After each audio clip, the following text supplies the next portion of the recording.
Wrestling's like, it's really hard before the year. I'm like so excited to get to it.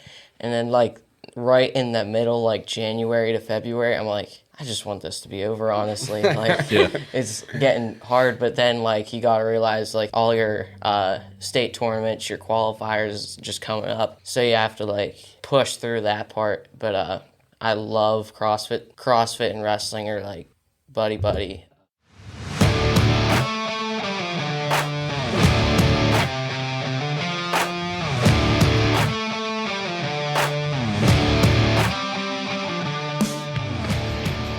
The fitness movement is brought to you by Zor Fitness. We offer coaching and individualized program design, as well as educational content for coaches and athletes. It's all at one place, zorfitness.com. How you guys feeling at this point in the weekend? I'm not excited to run after all the legwork we did. It really wasn't that much. It was actually more upper body dominated. True. But just some front squats. Those front squats, like... Front squats just hit me different. This is like one of my least favorite things is like front squats in a workout. Front squat in a workout. You just can't. It blows like, my back up sometimes. Yeah, it gets your back, but then also like it's sitting on your chest, so it's hard to breathe, and then it's like obviously tough for the legs. Even a lighter weight, like a lighter moderate weight, to me, like it blows you up during a workout, like a 115, 135. Because then you can cycle it fast, and you don't want to breathing way harder. Yeah, for sure. Yeah. You don't want to like pause to the top and like take an extra second to breathe when you just want to keep moving through reps. I gotta say, I'm feeling great right now. Yeah. So you guys are from Somerset, PA. Mm-hmm. About how far is that from Williamsport where we're at? So we actually live in Myersdale. Okay. It's about 20 minutes from Somerset. Okay, gotcha. From here, we're a little over 2 hours, about 2 hours and 15 minutes. So about an hour below Pittsburgh. Mm-hmm. You guys own an affiliate, CrossFit Revival? Correct. Yep. When did you open that? It's been about 3 years now. The end of April, 2021. So end of April, beginning of May, 2021. I've actually owned a gym though for, it's been almost 9 years. 2015. 2015, yeah. So almost 9 years. I had a gym called Rack City Fitness. That's your email address. Yeah. So that there was just like a regular 24/7 access gym where anybody just came in, got a membership. We had plenty of equipment for them to use. So I owned that previously before we became a CrossFit affiliate. So did you own it then, or were you just operating it? No, we owned it. Okay. Yeah. So then a good chunk of your membership like transferred over? No, actually, like not at all. So it's kind of a long story, but at the end of it, I had already started training CrossFit, and we had just a little bit of talk about possibly opening the first CrossFit affiliate within Somerset County that we live in. Mm-hmm. And long story short, they sold the building.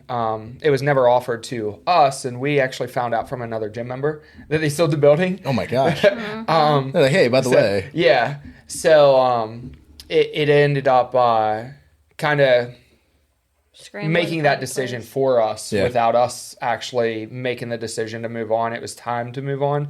So then when that happened, it was pretty much just, okay, like let's go full forward or, straight into this and make it happen. And that's pretty much how CrossFit Revival started. We had already been talking about it, been training CrossFit. I had started group classes as well before that. But we only took with us 6 to 12 people. Yeah, there wasn't very many members at all when we first opened CrossFit Revival. We took a few with us that wanted to continue with what we had already started. Yeah. But we had over 100 members at that previous gym. And then they actually made another gym in that building. And some of them went to that gym then. Some of them went to a different gym. But we only took a couple. So. Yeah, and then me and him, we worked out in the morning. Like from, I'd say for like 3 years, you'd say, working out in the morning, just me, you, and Tyler. Me, you, and one of my friends at the time named Tyler. We would go down. He would go down with us before school, and like 5 a.m. And then we would work out, and then take him home, get him on the bus, and everything. But it was CrossFit training back then, or functional fitness training back then before we were even an affiliate. Yeah. So. Yeah, there's a lot of gyms that obviously do that. And yeah, whether they're actually doing CrossFit and just calling it something else, or people are just doing the CrossFit at commercial gym, which can be tough at times. But Yeah, that's where it was too for us, because I started transitioning things over to more CrossFit equipment. So like we got a rig, we had rings, we had some turf there that we would use not only for sled pushes and different things, but handstand walking and different things. And it was really hard to actually have like a class or anything going on and then have regular members in there. You're like trying to do thrusters and you have somebody like 2 feet away on a bench or a preacher curl machine. Or preacher curl, yeah. you're like, you're doing pull-ups now, so you're done with this bar, right? Yeah. But yeah. So, Dubby, did you start CrossFit before you guys had opened CrossFit Revival, or Yeah. had you any experience with it before then? I started working out when I was 7 years old. I'm pretty sure I was 7 at the time. We did it was kind of like a mix of CrossFit and like bodybuilding and plyometrics. And then like when I was about 10-ish, I actually started doing CrossFit with him and his buddy. And then ever since then, it's just been straight CrossFit. Maybe this is like good context for people. Like, again, I don't want to say you just do CrossFit. You don't just exclusively do CrossFit. Yeah. So what else sports wise you got on the table? Sports, I've played baseball, I wrestle, and I used to do football, and I played soccer for a year. So, but wrestling and baseball, it's hard to balance those two with CrossFit. So most of my times now it's like school, practice, gym. Yeah. Just shove it in. Yeah, the tough thing is that like winter is obviously wrestling, spring is baseball, and then like that's also when like the CrossFit season's like ramping up. Yeah. So transitioning from wrestling and baseball is like right during the CrossFit Open. Right. So like you literally got back from States and did 24.3. Yeah, and you got like a few hours of sleep and then basically had to do that on the Monday morning. Yeah. So really tight turnaround. But yeah, I mean, that's the sort of thing that like you're having to navigate. And you mean you guys as a whole family, because it takes, yeah. Absolutely. A lot of the times, so like for him, and I've always been big on it, we pushed wrestling a little bit, probably too much when he was a little bit younger. And we wanted him to do it more during the summer, and because he's a good wrestler, and we wanted him to continue doing that throughout the year. And we saw that it just wasn't good for him. There's certain kids that might be able to do that and really dedicate like the whole year to a certain sport, but I didn't see that with him, and I felt like he was losing a little bit of passion for it. So that's where we stepped back a little bit and wanted to make sure that we're balancing that of everything that he wants to do, and rather than just focusing on one primary sport. And a lot of days, like he said, baseball, wrestling, school, balancing all that together. A lot of times you're only training 2 days during the week for CrossFit. And then on the weekends, because we normally have much more downtime to be able to fit more training in, that's Saturdays and Sundays we try to make training days. But I let him dictate everything. So meaning if he don't want to go to the gym, that's fine with me. If he don't want to wrestle throughout the summer, that's completely fine. Actually, this year, you didn't do any wrestling like leading into this wrestling season. Once last year ended, no wrestling at all. Went through baseball, did more of the CrossFit training, and then he decided to pick up wrestling again, obviously, once the school season came into play. But I let him dictate everything there. I look at it as to, it don't really mean a whole lot if he pushes really hard for the next 5 years and then never wants to do CrossFit after that or train after that. I want him to be my age. I'm 37, and talking to me about CrossFit games and his training and different things like that. And I feel like us as parents, if he doesn't get to a point to where he wants to continue that later in life or pursue the things he likes, then we've kind of failed as parents. Like, I want him to dictate that, and regardless of what we like to do, I want him to decide that for himself and then just support him with it. And Jaci's a big part of it as she comes to the gym at 5 a.m. I coach that class every single day. So she comes to the gym, she goes to work. Pretty much as soon as she gets home from work, she's picking him up from school on his training days, bringing him back to the gym, because the way my schedule works, I'm not home to be able to take him to and from the gym. So it's pretty much a whole team effort, to be quite honest, like to make it all work. And it has to be for us. So, and obviously you would know as well, anytime you own a gym, like you got to be available more than what you really realize it before you open a gym. Yeah. So there's plenty of times to where it looks like maybe I have some time to be able to pick him up from school or bring him over to the gym. And then it just doesn't work out that way, as the day plays out. So. Or he forgets he has to do it. Or I forget if I don't put it on in my Google Calendar. That's literally, I'm a slave to Google Calendar. You have to be, when you're really busy, I have to have it all there. I made him put the kids' schedule. I send him the picture of their sports schedule, and I'm like, put this in your calendar. And the other day, he was like, I thought there was a baseball game or a track meet. And I was like, no, I sent you the schedule. Yeah, I do good with, give me a piece of paper in front of me, and then I'll do it. If it's a picture, I'll get busy with something else. Yeah, it just gets lost. The funny part is he probably doesn't even know I have a baseball game tomorrow. Yeah, I honestly don't. Until that notification pops up. Yeah. We got to get ready. Well, yeah, I mean, it's been pretty cool to just see how things play out, and obviously having success in multiple sports. This is sort of a conversation we had with you and your dad was how seriously are you taking each of your sports, and what sort of matters the most to you? Is that way, just for me as your coach, it's a good background to understand how much should I push you to for example get all your sessions in, if it's well, actually I just want to do CrossFit sometimes, and I really want to focus on wrestling right now. It's well, okay, that obviously helps, like you said, kind of letting him lead a little bit, and then it's I don't want to push the CrossFit side on you more than you want it to be a priority, if that makes sense. Yeah. Where have you've been enjoying, and this could obviously change over time, and maybe it has already for you, but what do you find yourself enjoying most in sports right now? Wrestling's really, it's really hard for before the year.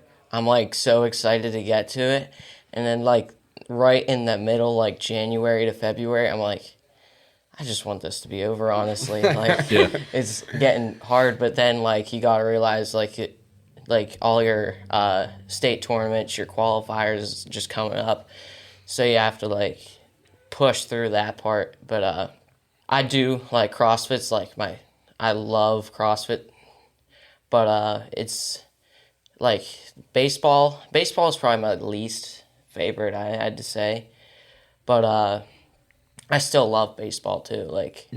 Pay attention to MLB, all that stuff. But yeah, it's probably CrossFit and wrestling are buddy.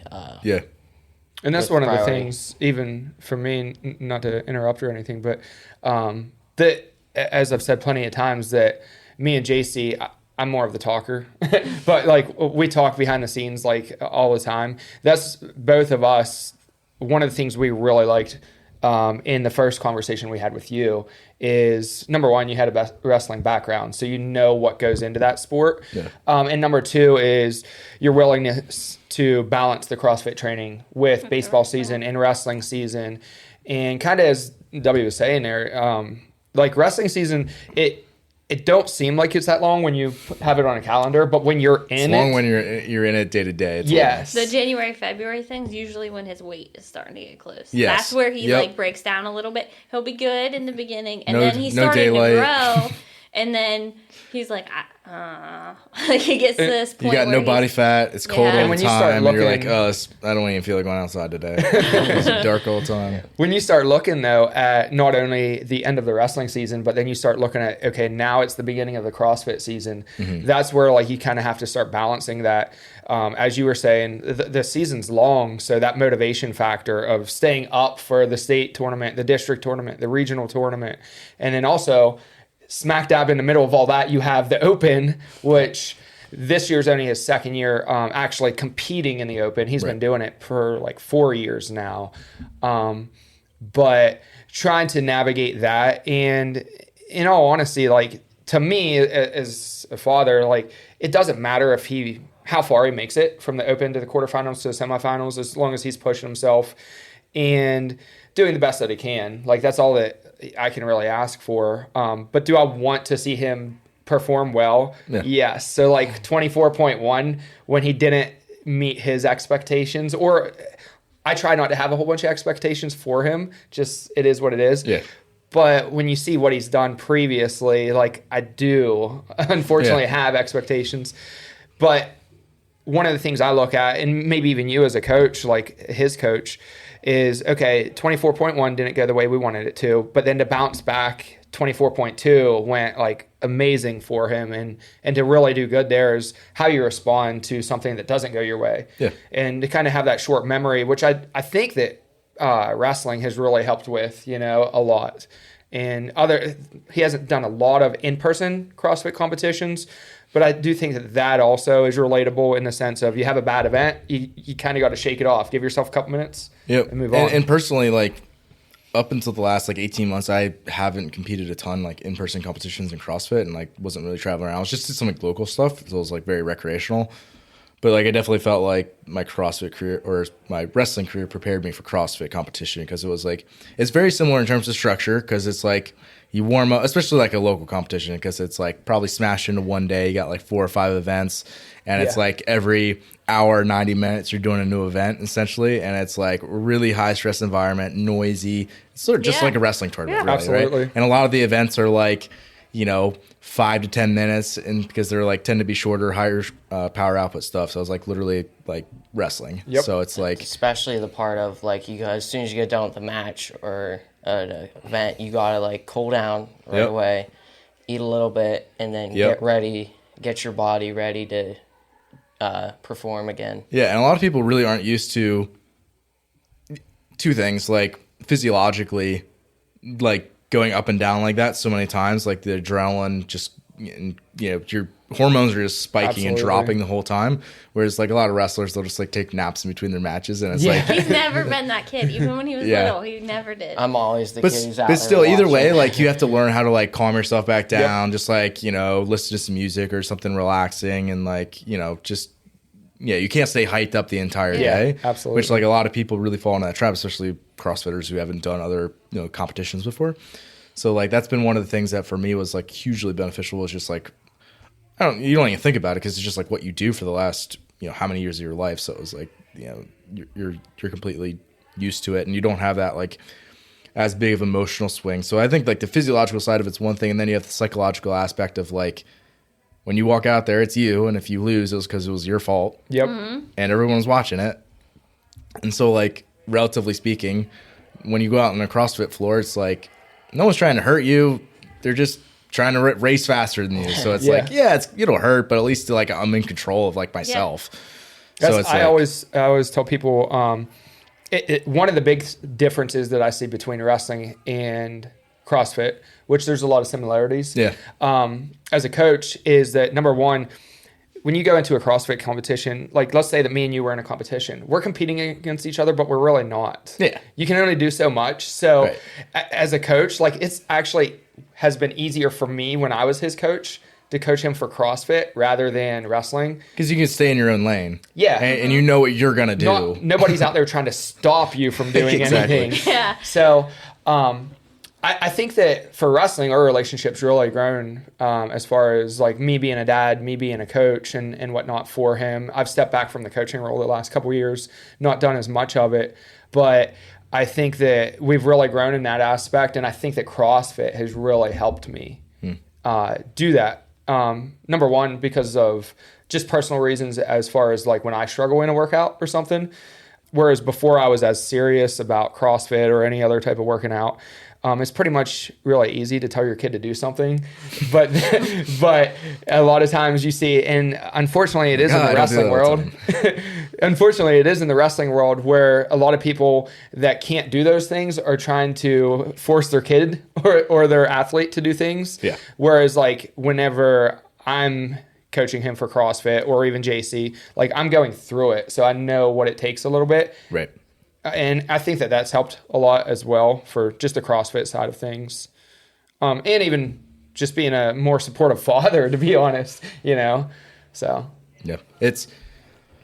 I feel like that's where like generally people are like they have like their biggest passions in life is like where they've gone through something and now they get, if they're like in a interpersonal like profession of some kind, like where you like work with people, Yep. right? Like if you are working with like, postpartum people, it's like you probably had like a really tough postpartum or something. And that's like why you wanted to get into that. Or, there's this like line in The Office where like, I forget exactly what Ryan Howard says, but he's like, oh yeah, all these therapists have their own problems essentially. And psychiatrists tend to be more crazy than their patients. that's like how it is with everything. It's like if you struggle with something, like you want to help other people get through that. Like Absolutely. I've had, lots of knee injuries. So if someone has a knee injury, I have an athlete who has an injury. It's like I can relate to them a lot. So I think it's a very similar thing. It's like as a coach, like you can see, like I know what it's like to go through hard CrossFit workouts and to like go through the process of like hard training and how you can feel. So then you can like relate to other people and have a lot of empathy for them. I agree 100%. So Jaci, what's worse, watching wrestling or CrossFit? Oh, wrestling. God bless America. I'm the worst mom ever. Like, I'm in the bleachers, I'm standing up, I'm literally visibly sweating. She I actually cover my screams louder eyes. than me. I'm the loudest person there. If you ever pay attention to her whoop, she'll have like It'll give me functional fitness activity, I swear.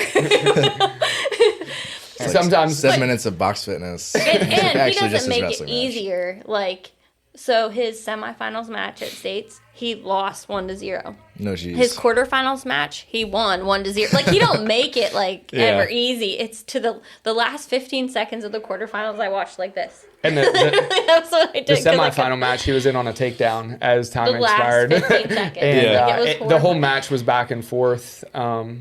But I think that CrossFit training, and specifically since he started working with you, I think that I've noticed a little bit more of a difference. And that on the wrestling side of things, his strength numbers have obviously went up. His gymnastics has gone up. So pound for pound, he's getting stronger, as well. And I think a lot of that I can, give credit to you. Yeah, he hasn't lost anybody that I'm like, that kid's just straight stronger than him, except maybe one kid. And he's also in that phase now of like, look at that little dirty mustache he's getting there. So he's definitely growing now. But I've enjoyed stepping back from the coaching aspect and putting it into somebody's hands that I trust and kind of watching him grow.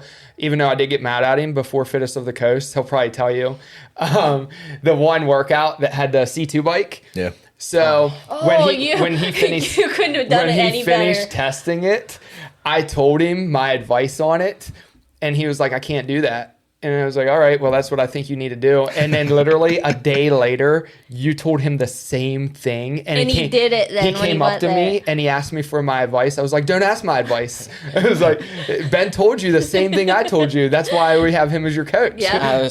I'm not gonna lie though, when you're out on the competition floor, like the adrenaline, like when we were training it, like the pace that I was supposed, like that you said, I'm like, holy crap, I don't know if I'm gonna be able to do that. Mm-hmm. Then when I got on the floor, I was going like 200 calories per hour faster, and I'm like, this isn't good. It's about to be a plane crash right in that third round. But that was the workout though that you ended up passing like 2 or 3 kids at the end. It would be, I'd start the workout, fall way behind on the bike, sandbag, would pass like so many people, and then the pull-ups, especially because that's like my stuff. Just needed more pull-ups. Yeah. Just more gymnastics in general. I thought it was weird they gave the teens pull-ups, but I was in intermediate and I had bar muscle-ups. I was like, why would you expect an intermediate to have bar muscle-ups, but not the Teen RX version? Yeah, Justin and I were kind of talking about this with like, this is maybe a different podcast, but for like the teen programming, it seems like there's a significant difference, especially post-puberty, but even before that, of like male female pulling and just like gymnastics capacity as a whole. Like strength to body weight ratio is just physiologically different, so it's like you almost need different set of tests for young, more like like the teen boy divisions and the teen girl divisions. Yeah. And we're obviously biased as well, because gymnastics is what he's really good at. But you like the goal is to like kind of push each of those to where it's like an appropriate level of challenge. And it didn't feel like an appropriate level of challenge with the rep scheme and the movements that they picked. Yeah, I agree. The Overall, though, to be it was quite like strength pulled, like the strength number I thought he had was like, whoa. And then the gymnastics, I was like, what? Right. Like that's what I mean. It's like it doesn't look like that those two were balanced, right? Whereas if it was like the weights were lower and the gymnastics was lower, it's like, okay, it's just like a shorter sprinting workout, and they're just being a little bit more conservative for the kids, and that's fine. But it just didn't feel that way. Yeah, I agree. There was a lot of positives to take away from that, though. Number one, it was a really good RAN event. Number two, all those kids did amazing in the open, so it kind of legitimized like the kids that you beat and the kids that you competed against there. Literally, the three kids that made it on the podium were like in contention to make the games now, and it makes me feel that like just like fix up the small mistakes and I can do it. So, what do you got on your radar? What's your goal for the CrossFit season this year? Well, I definitely want to make the semis because the semis this year is like equivalent to like the quarterfinals last year. But I want to be a CrossFit teen athlete. Like I want to be in the games and I want to be like a competitor there. But I realized for that to happen, I'm going to have to improve my strength numbers because like that's where I fall behind on the teen aspect. Mm-hmm. I feel like you're a good balance of like understanding that like, hey, I am very good at like certain aspects of the sport, and there's these other things that like if I do want to continue to push my competitive level, like I'm going to have to continue to work and develop on those things. Whereas like I think a lot of people, especially when they're younger into a competitive sport, it's like they're either like I'm amazing or like, oh man, I have so many areas that I'm not great at, and like their confidence isn't there. And it's like to have that balanced like mindset, which I feel like you're pretty good with, is like pretty rare in my opinion. Yeah, it's well, when you have workouts that you're like top 15 in the world, you're like, man, you feel really good, but then you have a workout 500th and you're like let's call the confidence there. For him too, we talk about a lot of things as far as like realistic expectations on things, because I actually do. I'm obviously his father, so again, I'm very biased with this. I do believe that he can make it to the games in the teen division, especially since they expanded it a little bit. I think that it's going to be based on programming, though. Yeah. You know, anything heavy that comes out or something. Just fitness level. Just fitness level. But I think if he gets a good set of programming for him, you know, I think that he could do it. Now, what happens there, I don't know.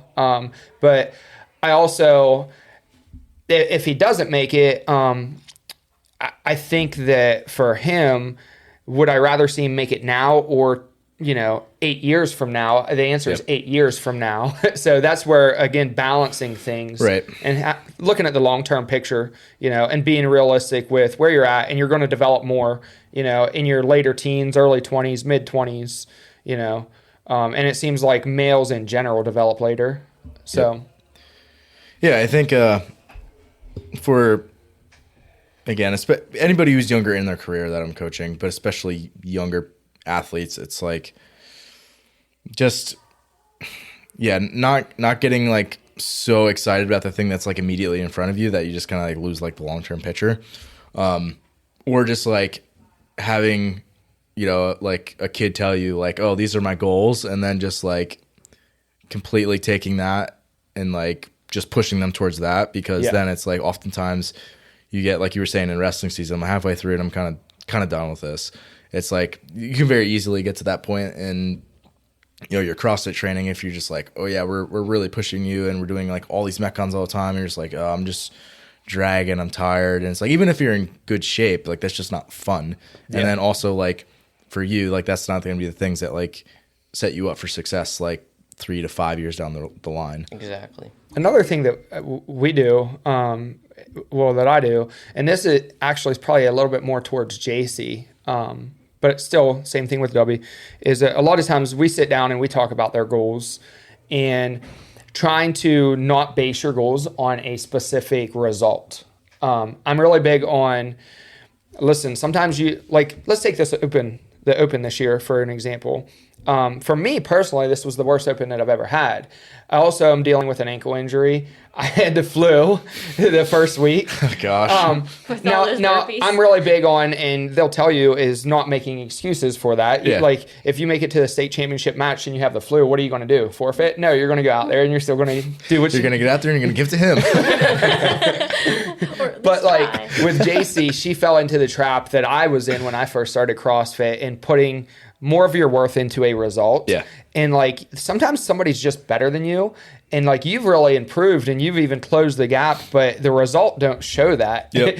So when we go into like a competition or anything, especially with Jaci, is because I'm still her coach, is I try to set performance expectations or goals rather than a result. So, and I think that since we've been doing more of that, you've gotten a lot better, and I think you have too, Dubby. But that's where I try to put more of the focus rather than a result. Yeah, and I think everyone's got like, I said, everyone that is like gonna get to a high level in the sport, they obviously have like, these are my aspirations in the sport long term. Like I want to, if you're a games athlete, it's like, okay, I want a podium at the games, or I want to win the games one day, and it's like but like I think day to day it's not super helpful to like think about that sort of stuff. Yeah. Like whereas like or like even when you're out on the floor, like if you're just thinking about like, oh, I'm trying to win, like that's only helpful if you have like the best fitness of everybody there. Yeah. Where it's like yeah, like literally like very, very, very few, like the select names that are like the only people that can do that, and the rest of the people have to like find a way where you can focus on the things that are actually going to get you to your best performance. Yep. Like more of that process oriented goals, and not even just that, but it's also like the ones that like the things that continue to like pull you back into like your own performance versus like external things that are out of your control. Like whether you go to the games or not could be dictated as to like what other people do with like the semifinal, right? Yeah, like what their scores are on the workouts will 100% matter, and it's something that you can't control, where it's like, okay, my break strategy on these toes to bar, that's something that's in your control. Yeah. So it's like, and that also like helps your performance. So the more you can kind of reinforce that is 100% the way to go. Any last words for Stubby? Not really that I can think of off the top of my head. Hoping for some good programming in the Yeah, quarterfinals. hoping for some good programming. Some else. I was just gonna say, I looked this morning at next week's programming. I like what I see. I don't know if he does. You didn't like the I haven't looked, so I'm a little bit nervous. But that's one of the things too, is that like it's not just all me. Like looking at him and seeing things that we need to work on, is having you there to to guide that ship now, and then obviously to do that programming and give feedback and whatnot. That's one of the areas that obviously has been exposed, that, okay, we realize that now. So we just need to get better there. And obviously that's kind of the name game, is just shoring up all those gaps and being the best overall and, most fit you can be. So, yeah, if there'd be L6 in the quarterfinals, I'd probably cry. I don't see L6 in the quarterfinals, buddy. TBD, I guess. Well, either way, I'm excited to see you do your thing and throw down. Yeah. Well, I think it's time for us to do a whole bunch of running and rowing and burpees. Yeah, I actually feel like that's one thing that I've been getting better on, is the rower. Like, the row, like, anymore, it doesn't feel like it's as much of a challenge.